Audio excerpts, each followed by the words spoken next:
정치권 관심 뉴스 짚어보는 포커스 나이트 시간입니다. 오늘은 장성호 전 건국대 행정대학원장 그리고 박창환 장한대 특임교수 나오셨습니다. 어서 오십시오. 네, 안녕하세요. 네, 안녕하십니까.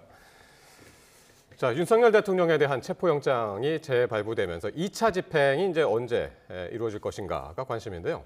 이런 가운데 경찰 국가수사본부가 수도권 형사들 총동원령을 내렸습니다. 수도권 형사들 하면은 이제 서울, 경기, 인천, 경기도 이제 남부랑 북부 이렇게 나뉘어서 총 4군데인데 여기서 광역 형사들 위주로 한다면은 그 숫자만 해도 900명이 넘는다고 그러네요. 네, 뭐 엄정한 법 집행을 해야 된다. 뭐 이거는 지금 공수처나 국가수사본부가 공히 국민들에게 약속을 한 바입니다. 예. 근데 지난번 1차 영장 집행 당시에 200여 명의 그 경호처가 네. 200명 정도 됐는데 100명으로 뚫지를 못했었거든요. 그러니까 인해 장막이 이번에는 뭐 한 400명 정도 될 것으로 예상을 하고 있어요. 그러면 뭐 거기서 그것을 갖다가 불상사, 어떤 충돌의 불상사가 생기지 않는 범위 내에서 그러면 이제 비무장으로 갈 수밖에 없는데 이제 가장 비무장으로 적극적으로 그런 검거행위라든지 이런 걸 해본 경력이 있는 분들이 아무래도 이제 조폭들과 싸웠던 형사 기동대 이런 분들이잖아요, 형사들. 그러니까 이런 분들을 차출하겠다는 거고 최소 1000명 정도는 돼야 2대 1로 예를 들어 한 명씩 뜯어내더라도 그 정도 인력은 돼야지 원활한 법 집행, 영장 집행이 가능하지 않겠느냐.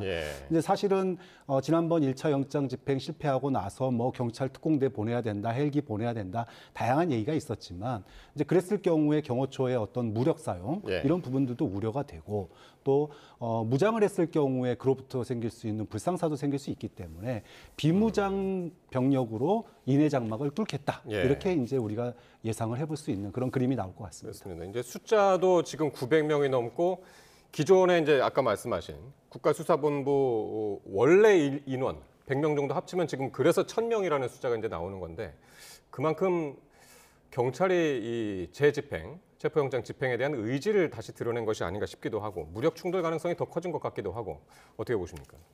뭐 어떻게 보면은 이게 무슨 전쟁 같습니다. 심리전을 벌이는 것 같고 전쟁에서 이렇게 하지 않습니까? 상대방을 프로파간다라는 것이 이제 정치 선전인데 상대방을 무력화시킬 때 언론 플레이를 많이 합니다. 그것을 이제 선무활동이라고 하는데 지금 1차 실패하고 공수 입장이 참 난감하지 않습니까? 그렇기 때문에 2차에서는 다양한 시나리오가 여러 전문가들을 통해서 나오고 심지어는 폭력을 사용하겠다는 그런 것까지 나오기 때문에 상당히 위험 수준까지 가 있다고 봅니다. 체포영장이라든가 구속영장이 뭐 대통령을 향해서 하는 건데 이것이 그리고 관사는 1급 보안시설 아니겠습니까? 그럼에도 불구하고 수도권에 뭐 1000명의 형사를 다 소집해서 대통령을 체포하는 데 쓰겠다. 그러면 1급 보안시설인 관저를 들어갈 때 지금 거기에는 경호법에 따라서 경호구역이 설정돼 있지 않습니까? 경호구역이 설정되어 있는 것은 합법적으로 설정이 돼 있는 거고 윤석열 대통령이 지금 민간인 신분이 아니고 현직 대통령 국가 원수의 신분이기 때문에 경호원들 입장에서는 목숨을 걸고 사수해야 될 그럴 필요가 있다. 이것이 체포영장이 합법이든 불법이든 그럼에도 불구하고 지금 합법이든 불법이든 목숨을 걸고 사수해야 된다. 아니죠. 이제 경호원들 입장에서는 그렇게 생각할 가능성이 이제 크다는 거죠.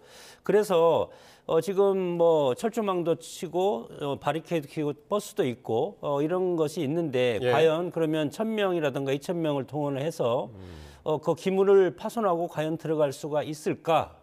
그것이 저는 상당히 그것도 이제 하나의 폭력이지 않습니까? 그렇게 해서 그것을 해서 그것이 과연 체포영장을 완전하게 이룰 수 있을까? 그 불상사가 훨씬 더 저는 크기 때문에 그런 거에 대해서 방식에 대해서는 좀 신중하게 할 필요가 있다는 일단 겁니다. 뭐 대규모 인력을 짜는 것은 맞는 건 같은데 오늘 국가수사본부의 본부장이죠, 우 본부장. 그러니까 뭐 헬기라든가 뭐 장갑차, 장비 이런 것을 동원한다는 것은 굉장히 소설 같은 얘기다. 검토하고 있지 않다는데 그렇게까지 이제 이야기를 하고 있는 상태라는 것 다시 한번 확인하고요. 자, 이런 가운데 윤 대통령 체포를 막겠다면서 이 반공청년단이라고 자칭하는 이들이 백골단 시간을 출범시켰습니다. 오늘 김민전 국민의힘 의원 주선으로 국회에서 기자회견을 열었는데 야당 반발이 상당히 거셌습니다. 발언 듣고 오겠습니다.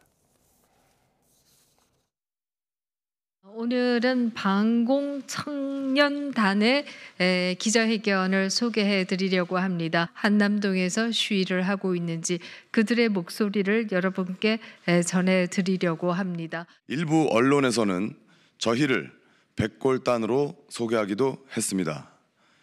저희 지도부는 조직의 공식 명칭을 반공청년단으로 부르기로 결정하였습니다. 백골단은 반공청년단의 예하 조직으로 운영될 것임을 알려드립니다. 충격적입니다. 이름부터 미군정 시절 백색 테러를 서슴지 않았던 구구 반공단체 서북청년단을 떠올리게 합니다. 백골단은 1980년에서 90년대 민주화 운동에 참여한 시민들을 무자비하게 폭력으로 진압한 사복 경찰관들을 부르는 말입니다. 백골단. 저희 회사에서도 백골단 모르는 친구들이 상당히 많이 있더라고요. 백골단이 뭡니까? 이거부터 좀 설명을 해주시죠. 네, 뭐 8, 90년대를 관통했던 중장년층은 대부분 다 아는 이름일 겁니다. 예. 과거 민주화 시위 때 예를 들어 뭐 돌을 던지거나 예. 화염병을 던지는 그런 무력 시위들이 굉장히 많았는데 이럴 때 이제 그 해산과 이제 체포가 있죠. 예. 해산은 주로 이제 정경, 우리가 전투경찰이라고 불리우는 이 전경들이 주로 해산을 했고요. 이것을 갖다가 적극적으로 추적 체포하는 사복 체포조를 갖다가 예. 백골단이라고 불렀습니다. 근데 이 사복 체포조 같은 경우에는 이제 소위 말하면 청자켓을 입고 예. 흔히 청자켓. 아는 그렇죠. 예. 사복을 입고 이제 모자를 이제 헬멧을 쓰고 네. 그리고 이제 몽둥이를 들고 다니는데 주로 이제 흰색 헬멧을 써서 또 백골단이라고 그렇죠. 이름 그런 애칭이 붙였다고도 붙었는데 하고요. 네. 문제는 이 몽둥이를 들고 체포하는 과정에서 예. 몽둥이를 좀 무자비하게 휘둘렀죠. 그러다가 사실은 이제 사건들이 주로 많이 생겼습니다. 네. 그러니까 중태를 입는다든지 중상을 입는 경우도 있었고 급기야는 1991년 명지대생 강경대 군이 이 백골단의 파이프에 맞아서 이제 사망하는 예, 사건까지 예. 있게 되고 그 이후에 이제 역사의 뒤안길로 사라진 그런 이름인데 예. 사실 오늘 굉장히 충격적이었어요. 반공청년단도 그렇고 백골단도 그렇고 예. 역사의 수레바퀴를 이렇게 뒤로 돌릴 수가 있느냐. 역사의 후퇴고 민주주의의 후퇴다. 이런 뭐 얘기를 안 할 수가 없고요. 무엇보다도 반공청년단 같은 경우에 지금 이승만 대통령이 3.15 부정선거를 일으키고 나서 거기에 항의하는 시위를 갖다가 예. 해산시키기 위한 백색 테러 소위 말하면 정치 깡패거든요. 예. 그럼 지금 윤석열 대통령을 지키겠다라고 모인 사람들이 반공청년단, 백골단 이런 이름을 쓰는 게 예. 그럼 스스로가 과연 역사를 알고 있기는 한 건가? 예. 그리고 국민들의 이런 그 반감을 가진 용어들을 서슴없이 쓰는 걸 보면서 이 윤석열 대통령의 계엄 내란과 이 반공청년단과 백골단이 어쩜 이렇게 궤를 같이 하는지 자. 참 부창부수다라는 생각이 들 수밖에 그래서 없습니다. 비상계엄에 놀랬던 분들이 백골단에 한 번 더 논란 오늘 그런 날이었는데요. 그래서 백골단이 어떤 의미인지 모르냐, 또 정치 깡패를 부활시켜서 윤 대통령을 방탄하겠다는 것 아니냐 이런 비판이 쏟아지니까 여당 지도부에서도 선을 긋는 모습이었습니다. 김민전 의원도 네.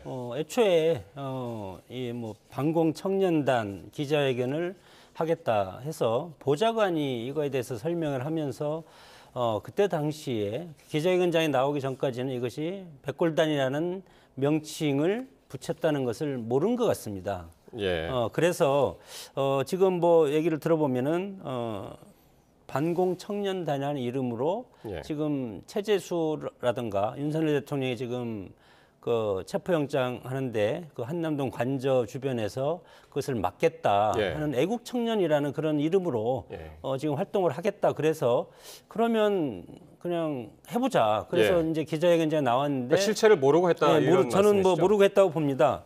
그것이 또 김민전 의원도 그렇게 발표를 해서 SNS에 올린 글이 지금 나오고 있습니다. 네네 그렇게 네. 하고 그래서 오늘 기자회견한 것도 취소한다. 그렇게 예. 얘기하지 않았습니까?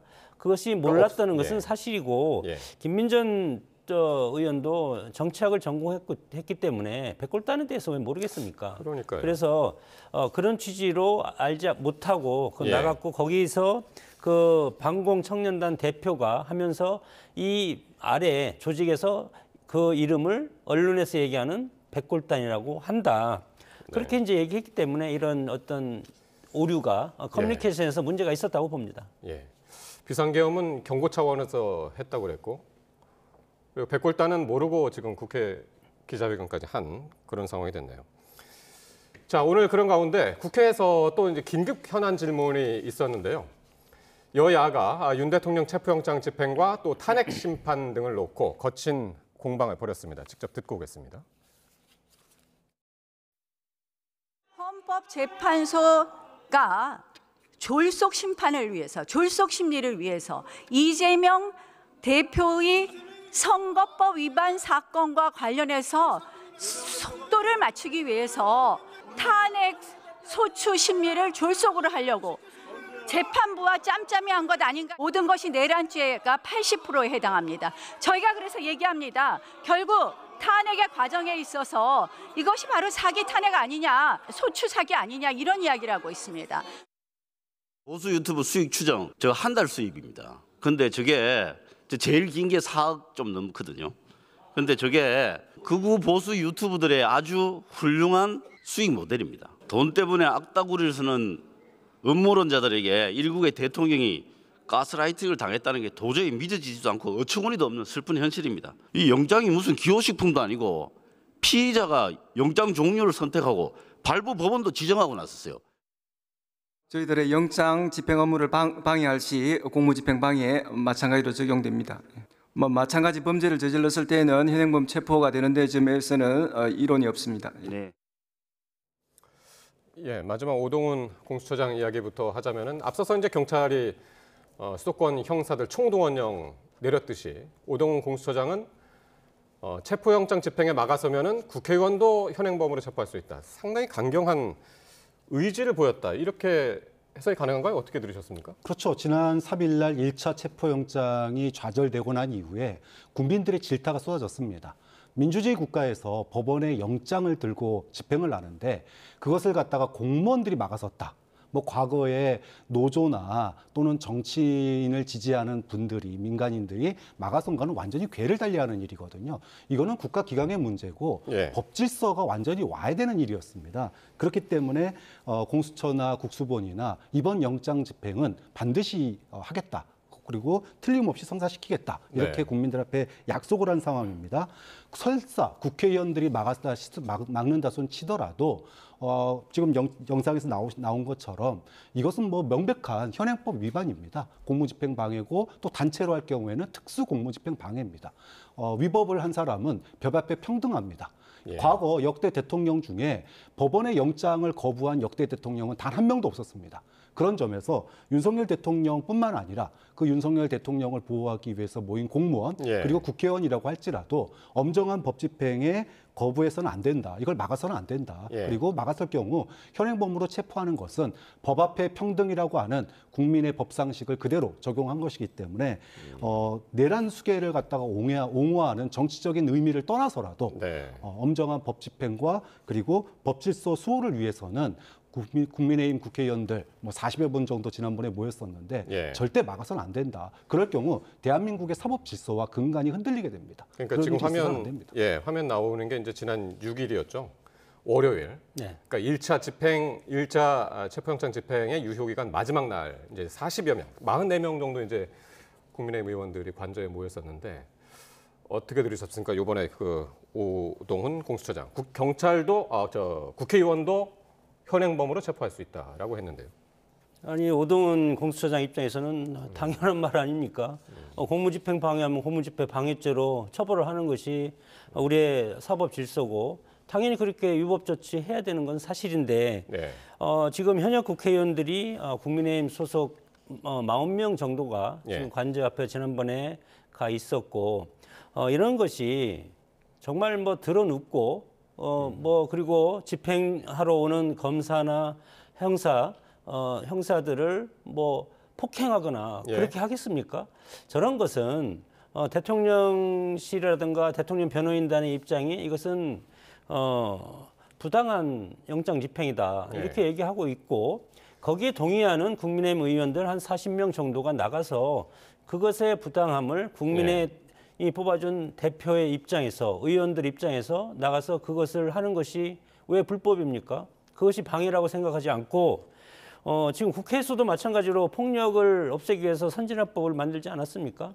마찬가지입니다. 여기도 국회 안은 아니지만 관저 앞이지만 국민의힘 의원 다수가 이번 이런 어떻게 보면은 대통령을 체포해서 포순줄에 묶거나 아니면 호송하는 그런 모습을 언론에 보이는 그리고 공수처가 이렇게 하는 것이 잘못됐다고 지금 주장하는 의원들이 나가서 그걸 하면 안 된다고 주장하는 거지. 이것이 뭐 폭력을 써서 이 집행을 막지는 않을 겁니다. 그래서 마찬가지로 여기도 선진화법처럼 그렇게 해서 밀치고 들어가면 할 수 없이 그냥 방관하고 보는 수밖에 없지 않습니까? 그러나 거기서 항의할 수가 있다고 생각이 들고 다만 철문을 지나서 관저로 들어가서 경호구역으로 설정된 안으로 들어가면 경호법이 발동이 되기 때문에 거기에서부터 집행자와 경호하는 사람들 간의 충돌이 저는 상당히 위험스럽다 이렇게 저는 보기 때문에 그런 것을 걱정하는 것이지 국회의원들이 가서 하는 것이 뭐 잘못됐습니까? 민주당도 마찬가지로 뭐 아스팔트에 가서 많이 시위하고 항의하고 있지 않습니까 지금? 근데 이제 그 영장 자체가 사법부 그러니까 판사가 발부한 영장이고 어쨌든 우리 그 공무집행이지 않습니까? 그것을 국회의원들이 막아선다는 그 자체 아니 오늘 그거에 대한 지적들을 많이 하더군요. 오늘 본회의장에서도 나경원 의원이라든가 여러분들이 이 영장 발부에 대해서 부당하다 그렇게 주장을 하고 있지 않습니까?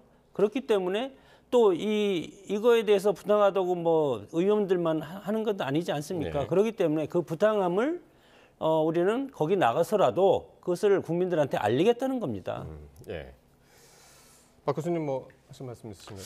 뭐 국회의원들이 법질서, 특히나 이제 사법부가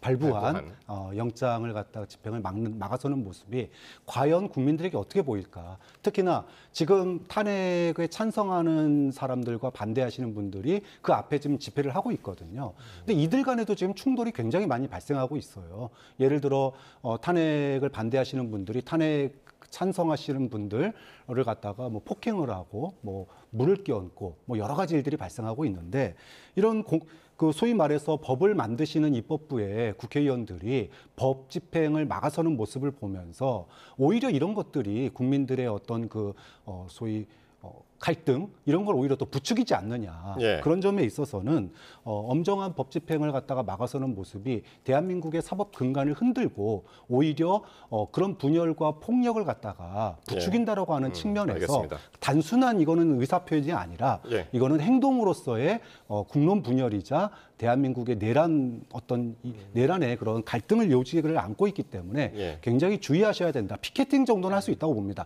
하지만 몸으로 막아선다면 그 부분은 엄정하게 대처해야 한다고 봅니다. 오늘 또 긴급 현안 질의에 그 본회의장에 헌법재판소 사무처장이 출석을 했었는데 무슨 이야기를 했었냐면요. 비상계엄 포고령 아시죠? 모두 다 6개 조항으로 돼 있었죠. 근데 이에 대해서 현행 헌법에 부합하지 않는다라고 이야기를 했습니다. 다른 사람도 아니고 헌법재판소 사무처장이 이야기를 한 것이라 훨씬 더 이제 무게가 실린 그런 발언이었는데 이게 헌재 전체 분위기를 반영한 건지 모르겠습니다. 사무처장이라는 직책 자체가 대법원으로 치면 이제 그 법원 행정처장 아니겠습니까? 행정실장이라고 있지 않습니까? 학교라든가 관공서의 사무장. 장관급입니다. 일단은. 장관급이지만 헌법재판소는 재판관들이 주인이고 재판관들의 판결에 의해서만 이것이 공식적으로 인정이 되는 거고 그렇죠. 사무처장 입장으로 하면은 무슨 말을 못 하겠습니까? 아무런 어떤 이것에 대해서 강제적인 그런 조항이라든가 강제적인 의미가 전혀 없다고 봅니다. 물론 여기에 대해서 헌법과 법률을 위반할 가능성이 있다.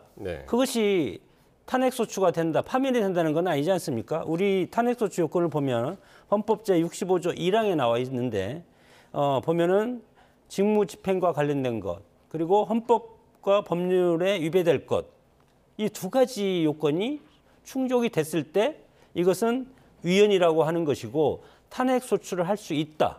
그렇게 돼 있는 것이고 지금 위법이라고 얘기하지 않았습니까? 우리 국민 누구나 다 국회에 가서 유리창 깨고 이런 것들이 위법이라고 우리 국민들 거의 100% 그렇게 생각하고 있지 않습니까?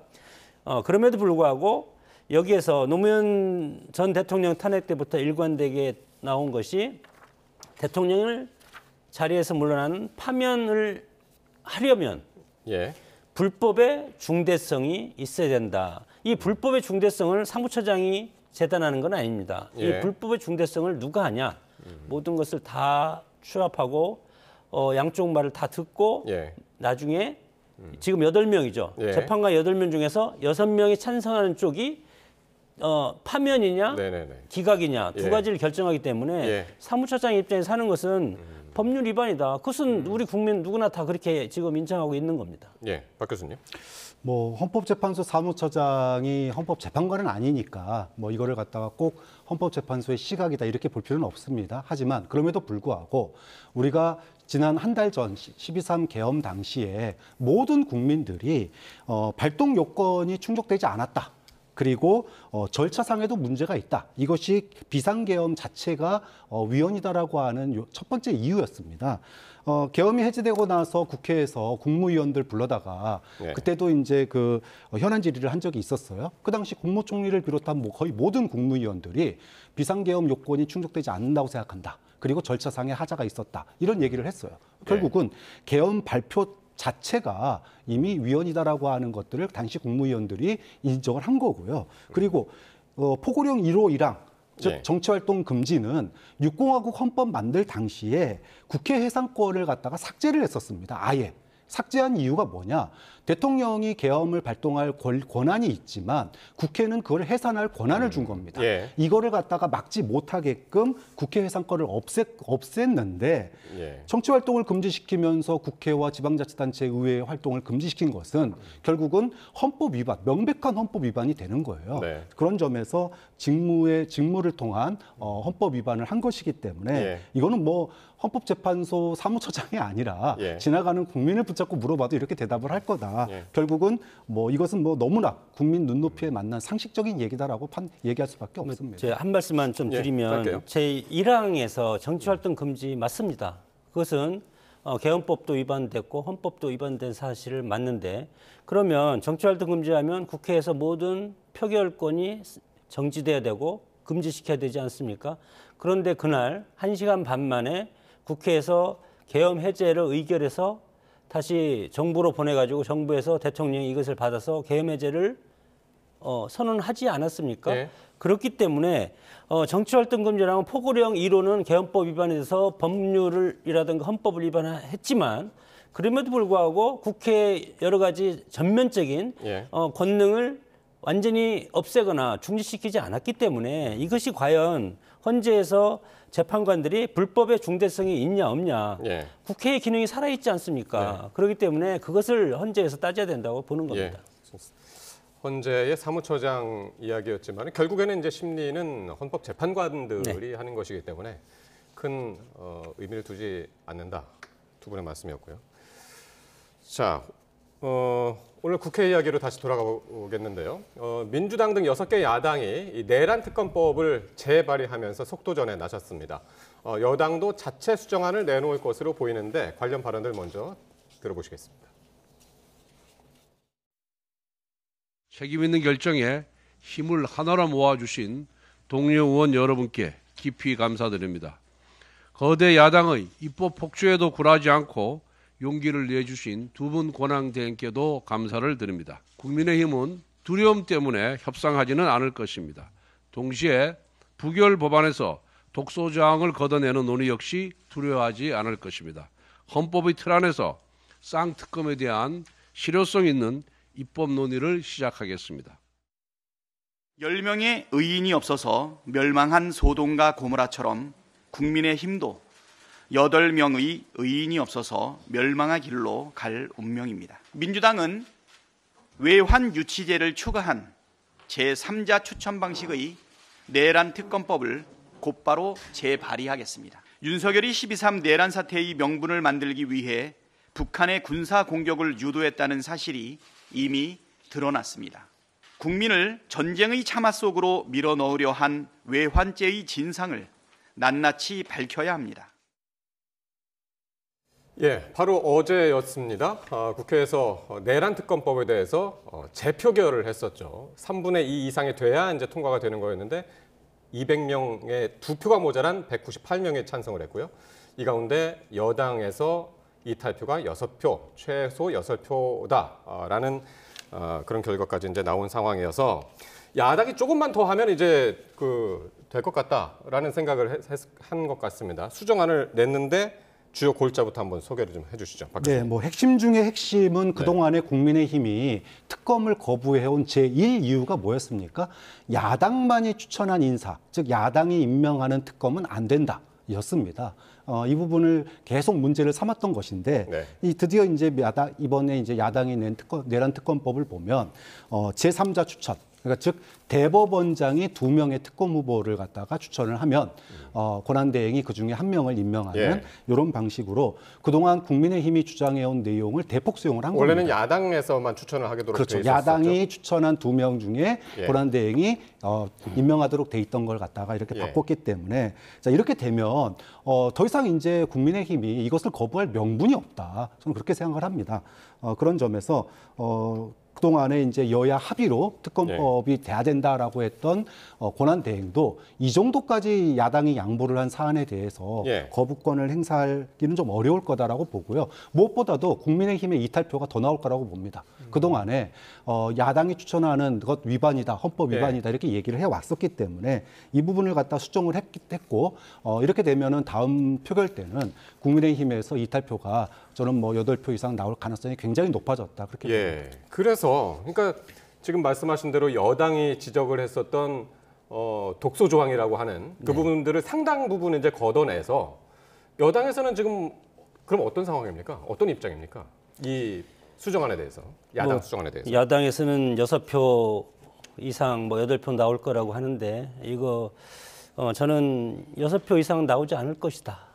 그렇게 수정안에 대해서요? 수정안에 대해서도 수정안이 과연 이것을 국민의힘과 합의가 될 것인가 합의될 수 없다고 봅니다. 왜냐하면 형식적으로는 뭐 그렇지 않습니까? 뭐 제3자 추천 방식 대법원장한테 맡기기로 했고 그리고 또 비토권도 없고 그런데 형식이 그런데 내용을 한번 들어가 보면은 이게 내용에서 합의할 수가 있겠습니까? 전혀 합의할 수 있는 사안이 아니다. 그리고 특검이라는 것은 여당과 야당이 합의해서 해야 되는 건데 지금 역대 특검에서 여당과 야당 합의해서 안 된 게 있습니까? 없지 않습니까? 드루킹 사건도 마찬가지로 추미애 대표가 민주당이 합의해줘서 드루킹 특검을 한 것 아닙니까? 그러나 지금 오늘도 마찬가지로 야당 6당이 단독으로 해서 이것을 특검을 올려서 대신 제3자 추천 방식으로 하고 대법원장이 하고 거부권 없앤다. 그리고 수사 인력도 205명에서 155명으로 줄여주고 수사 준비 기간도 170에서 150. 상당히 급한 것 아닙니까 지금. 그래서 제가 좀 더 말씀을 드리면 이런 상황에서 형식적으로 국민의힘이 그동안 한동훈 전 대표가 주장했던 것을 민주당이 이것을 받았다고 해서 한동훈계가 이탈하리라고 보면 좀 오산일 것 같고 컨텐츠 내용이 중요합니다. 내용. 그래서 이제 국민의힘에서 자체 수정안을 준비하겠다. 좀 전에 이제 화면에서도 보였었죠. 권성동 원내대표가 실효성 있는 입법 논의 시작하겠다 하면서 어떤 내용들이 이야기했냐면 수사 범위를 대폭 축소해야 된다. 그렇죠. 그리고 브리핑을 제한을 해야 된다라고 이제 이야기를 하면서 어쨌든 자체 수정안을 내놓을 것처럼 이제 얘기를 했기 때문에 그렇게 되면은 야당 수정안하고 여당 수정안하고 여당의 이제 입법안하고 내용을 절충해서 합의점에 이를 수 있을까 하는 부분이 이제 궁금하거든요. 저는 근본적으로 합의점에 이를 수 없다. 민주당은 상당히 급하고 국민의힘 상당히 느긋해야 되는 지금 현 상황 아니겠습니까?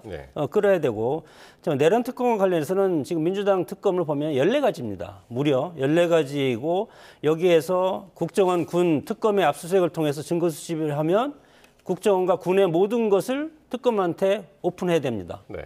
그리고 또 김건희 여사 특검법은 15개입니다. 도이치모 주가 조작과 선거, 공천 개입. 예. 이 양쪽 다 보면은 국민의힘과 밀접하게 연결된 게 상당히 많고 국민의 의원 누구든지 데려다가 이것에 대해서 언론 브리핑하고 조사할 수 있는 예. 그리고 자료 제출을 거부하면 해당 기관장까지 징계한다. 예. 예를 들어서 국민의힘한테 자료를 제출을 요구했는데 제출하지 못하면 예. 그러면 국민의힘 당 대표를 징계해야 되는 그런 악법이기 때문에 또 중요한 것이 수사 내용이 광범위하지만 이 수사 과정에서 인지된 관련 사건을 별건 수사할 수 있다 이렇게 돼 있지 않습니까? 그러면 이것이 지금 현재 야당 6개 당이 내놓은 특검 아닌데 네. 요걸 국민의힘에서 이것을 줄여가지고 한두 가지로 예. 국민의힘 입맛에 맞게 하면 예. 민주당이 지금 받을 수가 없지 않겠습니까? 그러니까 그거는 이제 해봐야 알지 아니 않겠습니까? 해봐야 되는데 이렇게 서로 하다가 지금 민주당은 상당히 급하기 때문에 예. 협상을 일주 이상 못할 겁니다. 그러니까 이번 주 내로 시한을 뒀나요? 어떻게 됐죠? 네, 민주당에서? 이번 빠른 시간 내에 통과를 하기를 원하니까 예. 이것이 이제 상정이 되려면 며칠 예. 시간이 걸릴 것 같습니다. 자, 14일을 얘기하는 것 같더군요. 네, 뭐 다음 주 화요일인가요? 뭐 네. 그 정도 되겠죠. 그런데 예. 이제 문제는 지금 국민의힘이 과연 수정안을 낼 수 있을까? 저는 수정안 내기도 어렵다고 봐요. 예. 지금 특히나 이제 40여 명의 국회의원들이 관저 앞에서 농성을 하지 않습니까? 그럼 그분들이 국민의힘이 발의하는 소위 말하면 내란 특검, 지금 내란도 인정하지 않는 분들이에요. 그분들이 과연 당론으로 예. 국민의힘의 소위 특검 발의를 갖다가 동의할 수 있겠느냐. 국민의힘 내부에서 친윤 강성 40여 명들이 반대하면 저는 절대로 수정안 나올 수 없다고 보는 겁니다. 그걸 넘어서서 그럼 정말로 왜 지금 준비한다고 그랬을까요? 아니 그러니까요. 그 지금 국민을 갖다가 두려워하지 않고 진실을 밝히려고 하는 노력이 과연 내부의 그런 반발들을 다 설득해서 안을 만들 수 있겠느냐조차도 의심스러운 상황인데 예. 지금 말만 이렇게 하고 결국은 시간 끌려는 거 아니냐 이런 우려를 할 수밖에 없다는 거죠. 네. 시간 끌려는 건 아니고 예. 집권 시간이 별로 여당으로서 없어가지고 짧게. 예, 집권 여당으로서는 어떤 책임감 있는 것을 해야 되지 않겠습니까? 예. 그래서 일단은 검찰, 경찰, 공수처가 상당히 수사에 박차를 가하고 있는데 예. 여기에서 특검까지 이제 하면 특검으로 모든 것이 오겠지만 이 준비 기간이 또 한 3, 40일 걸리지 않습니까? 그렇기 때문에 효율적인 것을 먼저 따져보고 예. 그리고 국민의힘도 정말 한번 내놔봐라. 그러면 한두 가지로 해서 예. 그러면 그것을 민주당은 절대 못 받을 겁니다. 민주당이 원하는 게 따로 있지 않습니까? 그렇기 때문에 양당 간에 서로 대화를 하다가 그냥 민주당 육당 예. 일방대로 갈 가능성이 상당히 크다고 봅니다. 예. 이번에도 국민의힘이 수정안을 준비한다고는 했지만 현실 가능성은 없다. 합의할 현실 가능성은 없다라고 공통적으로 말씀하시네요. 장성호 전 건국대 행정대학원장 그리고 박창환 장한대 특임교수였습니다. 두 분 고맙습니다.